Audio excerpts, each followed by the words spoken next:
In the first scenes, Mary Ann and her stepson Elijah drive through the Ohio woods to the home of her late husband's sister. Elijah is absorbed in a game on Mary Ann's phone while she tries to strike up a conversation. Mary Ann mentions the nearby zoo, but he says he can't go without his recently deceased father. The woman misses the turn to her sister-in-law's because her GPS is broken, and when she asks for a map, Elijah realizes she has a letter with his name on it in her purse. Mary Ann promptly takes the letter from her stepson, refuses to discuss it, and abruptly turns the car around. The windshield shatters as Mary Ann drives back along the highway. Mary Ann comes to a halt as a World War II fighter plane soars overhead and crashes into a nearby creek. Elijah gets out and goes over. Mary Ann contacts 911, and Elijah notices someone in the cockpit. Mary Ann descends and attempts to open the canopy, eventually succeeding as the jet is consumed by fire. Theodore Cole steps out, but he refuses to leave without the photo on his control panel. Elijah rushes up to Mary Ann after they've escaped the burning wreck. Theodore thanks Mary Ann for her help and identifies himself as a member of the 2nd Squadron. He wonders if they are British or Dutch and what they are doing in Burma. Elijah tells him they're in Ohio, and Ted claims he was recently in a dogfight over a ridge that doesn't exist. Ted notices a nearby water tower for Dayton and recalls growing up in the area. A storm begins to brew in the clouds above. Sheriff Parker hears Mary Ann and Elijah's account as they transport Ted to a local hospital in Bradford. When she recounts Ted's account of being shot down near Rangoon, Elijah wonders if the pilot was a World War II veteran. An agent claims Ted is hallucinating as a result of a brain injury. Elijah approaches Ted's hospital room and begs his stepmother for money for the vending machine. Elijah enters Ted's room and he clutches the boy's wrist when he glances at his dog tags. Ted, who is terrified, asks Elijah where he is, and Elijah wonders whether he is a bad guy. Ted affirms that he is a genuine soldier. The pilot is perplexed and claims that it is Christmas Eve 1941, but Elijah informs him that it is September. He begs Elijah for assistance and hands the youngster a Whiz candy bar from his jacket pocket. Elijah had never heard of a Whiz candy bar and claims to have been taught not to accept candy from strangers. When an officer notices Elijah in the room and pounds on the door that the youngster has shut, Ted urges Elijah to locate his friend, Sheriff Simmons. The police and an orderly burst in after Elijah vows to do so. The cop slams Ted down on his bed, and the orderly administers a tranquilizer to the pilot. While driving to the house with Mary Ann, Elijah tells his stepmother what Ted said. Mary Ann believes Ted is insane, but Elijah wonders if Ted is telling the truth. Mary Ann reveals that Whiz stopped producing these bars 30 years ago. Mary Ann comes to a grinding halt, then drives back to Bradford to check with Simmons. A convoy of government and military vehicles arrives at the creek behind them. Bill Kaminsky, the main agent, phones and says that no one should talk to Ted and that they have 7 hours to get him back in the past. Kaminsky informs officers and firefighters on the scene that the route is closed till further notice, and that they should remove the incident site 10 kilometers in either direction. He then examines the rift with scanning equipment, and his aide, Nina Bowman, informs him that he's done it thousands of times and that his equipment won't tell them anything new. Bowman exits after Kaminsky instructs her to get Ted, as Chief McCarty learns of Kaminsky's directive. Mary Ann and Elijah arrive at the Bradford police station. When they ask for Simmons, McCarty informs them that he is not present. Elijah examines a display cabinet, notices a portrait, and opens it to see a sign, Johnny Bench Baseball. When McCarty gets the baseball, the boy drops it and takes the photo. Mary Ann leads Elijah outdoors, and he shows her the 1938 photo. Ted is in it, but Mary Ann is convinced that it cannot be Ted. Ted wakes up in the hospital and looks out the window where he sees army soldiers coming up outside.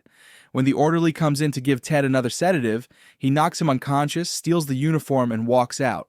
Ted sneaks out after he finds his clothing, while Bowman discovers the unconscious patient in a hospital bed. Outside, Ted is taken aback by 21st century technology, so he breaks into a car and sets off the alarm. Bowman notices him and summons her men to the parking lot. They rush out in time to watch Ted flee on a stolen motorcycle. Government specialists are dragging the fighter out of the creek and searching through the water for all of the pieces. At the accident scene, the ground tremors continue, and a technician, Milberg, informs Kaminsky that they have discovered an anomaly. Milberg informs Kaminsky that he thinks the rift is a doorway, and that they must pass everything back through. Kaminsky simply instructs him to repair the plane. When Mary Ann pulls into a petrol station, Elijah claims that the man in the portrait is Ted, not his ancestor, and that Ted has traveled across time. The boy maintains that time travel, like destiny, pulls people to where they belong. Elijah grabs the letter his stepmother took earlier and reads it, while Mary Ann checks the overheating engine. He gets out of the SUV and complains because Jefferson, his new elementary school, is in nearby Burling where his aunt resides. Elijah mistook them for moving to San Diego together and discovered Marianne was going alone and abandoning him. Marianne says she promised her husband that she would always do what was best for Elijah. Elijah wonders if he's caused too much trouble, and his stepmother assures him that he hasn't and that the situation isn't about him. Marianne assures Elijah that everything will be fine and that his aunt will take good care of him, which is all that matters. Ted is approaching down the highway as they pull out, but instead of colliding with them, he crashes his motorcycle. Elijah believes it's fate and asks Ted if he's in the photo. Ted verifies this and points out Simmons, and Elijah informs Marianne that Ted requires their assistance. Marianne relents and asks Ted where he was going, to which he replies that he was heading home to see his wife, Pauline. Police sirens can be heard in the distance, and Marianne tells Ted to get in the SUV with them. Marianne drives to Ted's former house, following his instructions. He walks in and shouts out to Pauline, and a woman enters and asks if she can assist him. When Elijah and Marianne enter, the woman, a nurse, inquires as to what is going on. Elijah mentions Ted is Pauline's buddy, and the nurse asks Ted if he wants to say hi to Pauline. She's at her pottery class and will be back in a few minutes.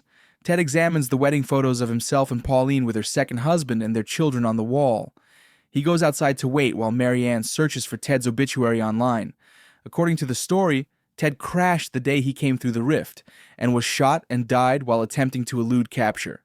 A newscast on TV reports that Elijah has been kidnapped. When the nurse notices it, she goes to notify the police. Ted then departs through the back door, only to be met by the soldiers.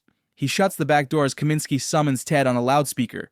Ted walks out with his hands up, and Kaminsky and Bowman approach him, saying they're merely trying to get Ted back where he belongs.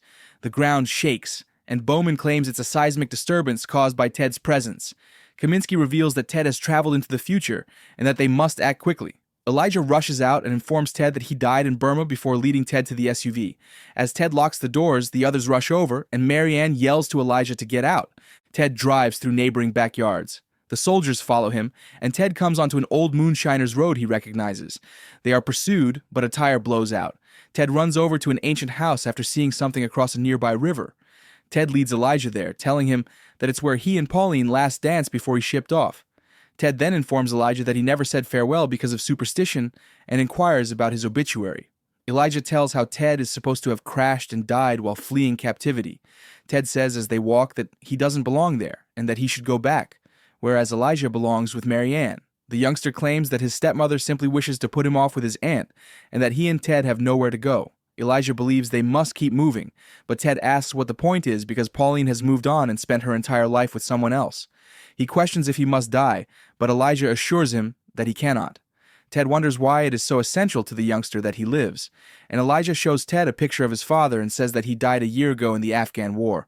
The pilot apologizes, but believes the world has no place for him. The two fugitives sit on a bench overlooking the river, and Elijah advises that Ted can reclaim his life with Pauline. Ted doesn't believe him, but Elijah proposes that he go back with a Kevlar vest to protect himself from enemy forces. The boy believes the rift brought Ted there to offer him a second chance. Kaminsky and his crew transport Marianne to a hangar that night. The technicians are reassembling the crashed fighter there, and Kaminsky tells Marianne that she's the only one who can find Elijah. Marianne refuses to assist them, believing Kaminsky intends to send Ted back to die. He tells her there's more at risk than she understands, but Marianne is skeptical. Elijah and Ted return, and Ted expresses his desire to die because Pauline has moved on. When Elijah asks how he knows, Ted recounts that on their first date, he and Pauline found a good luck charm in a Cracker Jack box. Pauline pinned the charm to the mantle when they acquired their house. It wasn't there when they arrived, and Ted assumes Pauline doesn't want to remember him. Marianne is informed by Kaminsky that the technicians are restoring the fighter to its original condition so that it can fly again, and that they can return it with Ted. The agents show Marianne earthquake sites and explain that they were all caused by rifts when things that passed through them were not returned. The rifts have caused many global disasters, and if they can send whatever came through back, nothing happens. Marianne, persuaded, informs them that Elijah has her phone. Ted tries to jimmy the lock when Elijah brings him to a closed army surplus store in town. He can't, since it's all steel. Bowman drives Marianne and the soldiers back into town, and Marianne asks Bowman how many times they've failed to successfully close the rifts. Kaminsky thinks they've overlooked something minor, but Bowman believes the rift has a will and does what it does for a reason. The rift is always open for exactly 11 hours, and she believes something must happen during that period. Bowman, on the other hand, has no notion of what Ted needs to accomplish. Ted and Elijah rush to a nearby rail yard as they hear the approaching sirens. A helicopter crew discovers them and summons the others, but Marianne asks Kaminsky for the opportunity to speak with Ted first. Marianne agrees, and Kaminsky walks over. Ted offers to return with a weapon and protection, but Marianne warns him that he can't fight, and that the rift has happened before. If Ted did not return the way he came, everything within 10 miles would perish. Elijah is skeptical and tells Ted that they are lying to him, but Marianne takes her stepson and tells him that he must go through with it. Ted accepts his fate, but Marianne claims that the rift sent him there on purpose. Ted speculates on the explanation and informs him that he believes he knows. When they return to Pauline's residence, Kaminsky offers Ted 5 minutes. Ted goes inside and finds Pauline working on a problem at her kitchen table. He approaches her hesitantly and welcomes her, and she looks at him and smiles. Ted apologizes for never saying goodbye, feels she has gone on and forgotten about him, and says that he still loves her. When the pilot announces he has to leave, Pauline shows him the charm she wears on a chain around her neck. Ted encourages Pauline to dance one more time, and she accepts. Next, Ted bids Pauline farewell as Kaminsky enters the room. Marianne and Elijah are waiting for Ted as he heads to his fighter. Elijah hugs the pilot, who assures him that the boy will be all right and requests a moment alone with Marianne. Ted mentions California and Elijah's loneliness, and the pilot informs him that Marianne is dropping Elijah off in Indiana. When Marianne looks at Elijah, all she sees is her dead husband. Ted believes the rift sent him there since Marianne and Elijah are present, and he believes he was a pilot who perished in a battle like her husband. He believes Marianne understands what her husband is attempting to tell her, and Marianne turns to face Elijah.